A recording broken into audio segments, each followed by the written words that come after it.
समिति इस दौरान बैठक भी करेगी, लेकिन दूसरी ओर कांग्रेस की भी यही स्थिति है, जहां कांग्रेस भी चुनाव को लेकर तैयारियां कर रही है। मध्य प्रदेश में बुधनी विजयपुर उपचुनाव की लड़ाई अब शुरू हो चुकी है। कांग्रेस समिति के सदस्य आज बुधनी विजयपुर का दौरा करेंगे। प्रत्याशी चयन के लिए ब्लॉक स्तर पर रायशुमारी भी की जाएगी, जहां समिति के सदस्य प्रत्याशी चयन पर चर्चा करेंगे। वहीं वरिष्ठ नेता दो दिन विधानसभाओं में डेरा भी डालेंगे। अरुण यादव, सज्जन वर्मा और शैलेंद्र पटेल बुधनी में रहेंगे, तो वहीं जीतू पटवारी, अशोक सिंह, जयवर्धन सिंह विजयपुर में रहेंगे। जल्द अब उपचुनाव की तारीखों का ऐलान भी हो सकता है। तो देखिए, उपचुनाव की तारीखों के ऐलान से पहले बीजेपी और कांग्रेस अब समिति के जरिए जो प्रबल दावेदार है उसको लेकर यहां पर चर्चा कर रही है, बैठक होने वाली है। और वहीं दूसरी ओर अगर कांग्रेस की बात कर ली जाए तो देखिए, कांग्रेस भी तमाम तैयारियों में जुटी हुई है, जहां दिग्गज नेताओं को विजयपुर और बुधनी विधानसभा सीट की जिम्मेदारी सौंपी गई है। यहाँ पर वो दौरा करेंगे और तमाम जो नेतागण है उनसे बातचीत करेंगे, और उसके बाद ही तमाम जो कांग्रेस के प्रत्याशी कौन हो सकता है दोनों सीटों पर, इसको लेकर चर्चा भी की जाएगी। देखिए, अब आपको यह भी बता देते हैं कि कांग्रेस में बुधनी की जिम्मेदारी किसे दी गई है। पूर्व केंद्रीय मंत्री अरुण यादव, पूर्व मंत्री सज्जन सिंह वर्मा और उसके साथ ही पूर्व विधायक शैलेंद्र पटेल को बुधनी विधानसभा सीट की जिम्मेदारी दी गई है, जहां पर ये नेताओं से चर्चा करेंगे और दौरा करेंगे विधानसभाओं का, और उसके बाद में नाम को लेकर मुहर भी लगाते नजर आएंगे। तो वहीं पर विजयपुर की जिम्मेदारी किसे सौंपी गई है वो भी हम आपको बता देते हैं। विजयपुर की जिम्मेदारी चंदन यादव, राज्यसभा सांसद अशोक सिंह, पूर्व मंत्री जयवर्धन सिंह, पूर्व मंत्री लाखन सिंह यादव और नीटू सिकरवार को ये जिम्मेदारी सौंपी गई है कि वो विजयपुर विधानसभा सीट पर जाए, और उसके साथ ही तमाम जो दिग्गज नेता है, जो कार्यकर्ता पदाधिकारी है, उनसे रायशुमारी भी ले। चलिए, इसी खबर पर अब ज्यादा जानकारी ले लेते हैं। हमारे साथ में संवाददाता सूरज जुड़ गए।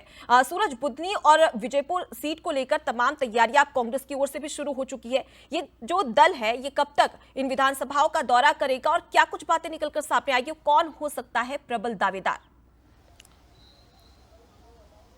देखिए, बिल्कुल बुधनी और विजयपुर के उपचुनाव को लेकर माना जा रहा है बहुत जल्द घोषणा हो सकती है। करीब 15 अक्टूबर के करीब चुनाव आयोग घोषित करेगा, और यही कारण है कि कांग्रेस ने भी तैयारी शुरू कर दी है। बुधनी की बात करें तो जो एआईसीसी पर एक समिति बनाई थी, चयन समिति, उसकी आज जो समिति के सदस्य हैं वो बुधनी पहुंच रहे हैं, जिनमें खासतौर से पूर्व केंद्रीय मंत्री अरुण यादव की बात हो, सज्जन सिंह वर्मा, शैलेंद्र पटेल, तीनों जो पदाधिकारी हैं वो बुधनी पहुंचे हैं। तमाम पदाधिकारियों से चर्चा करेंगे। ब्लॉक स्तर पर भी रायशुमारी की जाएगी कि उम्मीदवार कैसा होना चाहिए, किस प्रकार से उम्मीदवार को आने वाले समय में चुनावी मुद्दों को लेकर आगे बढ़ना है, जनता के बीच जाना है, तो उसको लेकर चर्चा की जाएगी। और आज से मंथन रायशुमारी का दौर शुरू हो चुका है। इसके साथ ही विजयपुर की बात करें तो रामनिवास रावत के बीजेपी में शामिल होने के बाद अब कांग्रेस वहां भी फूंक फूंक कर कदम रख रही है, ताकि अगली बार जब किसी जो उनका उम्मीदवार हो वो बीजेपी में शामिल ना हो पाए।